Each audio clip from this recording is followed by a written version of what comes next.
BNP chairperson Begum Khaleda জিয়ার সংবাদে ফিরতে চাই। বেগম খালেদা জিয়ার সফরসঙ্গী হতে ঢাকায় আসছেন বিএনপির ভারপ্রাপ্ত চেয়ারম্যান তারেক রহমানের স্ত্রী ডক্টর জোবায়দা রহমান। যুক্তরাজ্যে স্থানীয় সময় সকাল 6টার পরে তার ফ্লাইট লন্ডন ছেড়েছে। এছাড়াও যে কোনো সময় কাতারের আমিরের বিশেষ এয়ার অ্যাম্বুলেন্সও বাংলাদেশে এসে পৌঁছবে। এই সকল বিষয় নিয়ে আমাদের সহকর্মী নিবি সাহা বিমানবন্দর থেকে যুক্ত হয়েছেন। নিবিড়, যেটি আমরা জানতেই চাই যে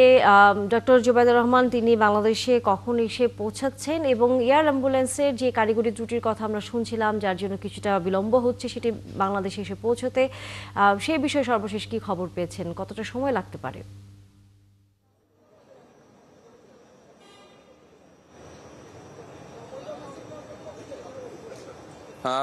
তানিয়া, এখন পর্যন্ত আমাদের কাছে যে খবরটি আছে যে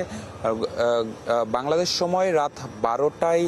বাংলাদেশ বিমানের যে ফ্লাইটটি লন্ডন থেকে রওনা দিয়েছে এবং যে ফ্লাইটে আছেন যে ফ্লাইটটিতে আছেন বিএনপির ভারপ্রাপ্ত চেয়ারম্যান তারেক রহমানের স্ত্রী জোবায়দা রহমান, ডাক্তার জোবায়দা রহমান, সেটি কিন্তু এখন বলা যায় যে তিনি কিন্তু মাঝপথে রয়েছেন। লিলি বিউটি সোপ, যার অ্যান্টি এজিং গুণ তারুণ্য ধরে রেখে ত্বককে করে উজ্জ্বল, তারুণ্যময় উজ্জ্বল ত্বকের জন্য রিমার্ক। এবং আমরা আমাদের মুঠোফোনের ট্র্যাকারের মাধ্যমে যে লোকেশনটি দেখতে পাচ্ছি, তিনি বলা যায় যে এখন আছেন আফগানিস্তানের ওপরে, অর্থাৎ আফগানিস্তান। এরপর কিন্তু আসলে এর গতিপথ যেমনটি দেখাচ্ছে যে আমরা যদি এর গতিপথটি দেখি সেটি কিন্তু আফগানিস্তান, এরপর কিন্তু পাকিস্তান এবং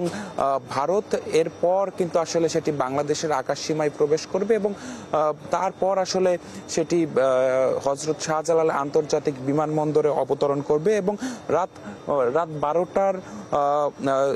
12টায় যে ফ্লাইটটি ছাড়ার কথা ছিল, আমরা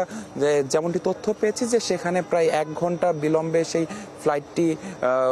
লন্ডনের হিথ্রো বিমানবন্দর থেকে উড্ডয়ন করেছে এবং সেই ক্ষেত্রে এখন আমাদের কাছে যে তথ্যটি রয়েছে যে সেটি বাংলাদেশ সময় সকাল 10:30টায় সেটি আসলে এই যে হজরত শাহজালাল আন্তর্জাতিক বিমানবন্দরে অবতরণ করবে এবং সেখান থেকে যাবতীয় প্রক্রিয়া যেগুলো রয়েছে সেগুলো শেষ করে জোবায়দা রহমানের বের হয়ে তিনি এখান থেকে বিমানবন্দর থেকে সরাসরি তিনি যাবেন এভারকেয়ার হাসপাতালে এবং সেখানে তিনি বিএনপির সেখানে যাবেন এবং সেখানে তিনি যাবতীয় কার্যক্রম এবং বেগম খালেদা জিয়ার শারীরিক অবস্থা দেখবেন এবং তাকে নিয়ে কিন্তু আসলে আজকে কিন্তু তার লন্ডনে ফিরে যাওয়ার শিডিউল রয়েছে এবং সেটি কখন যে এয়ার অ্যাম্বুলেন্সে করে তাকে নিয়ে যাওয়া হবে, সেই বিমানটি কখন নাগাদ ঢাকা ত্যাগ করবে সে বিষয়ে কিন্তু এখনো সুস্পষ্ট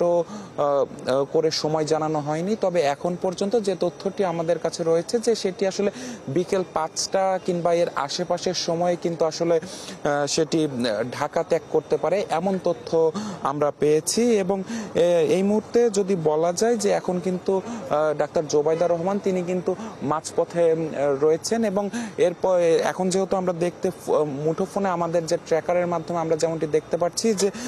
বাংলাদেশ বিমান এয়ারলাইন্সের বোয়িং 787 ড্রিম লাইনার যে ফ্লাইটটি রয়েছে সেটি এখন রয়েছে আফগানিস্তানের আকাশসীমায়, এরপর সেই ফ্লাইটটি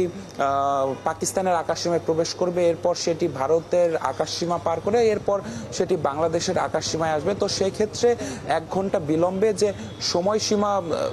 আমরা ধারণা করছি এবং এখানে আমরা যে সময়সীমাটি দেখতে পাচ্ছি অর্থাৎ সকাল 10:30টার আশেপাশের সময়ে কিন্তু আসলে সেটি হজরত শাহজালাল আন্তর্জাতিক বিমানবন্দরে এসে নামবে। অসংখ্য ধন্যবাদ নিবি সাহা, যুক্ত হয়েছেন আপনি আমাদের।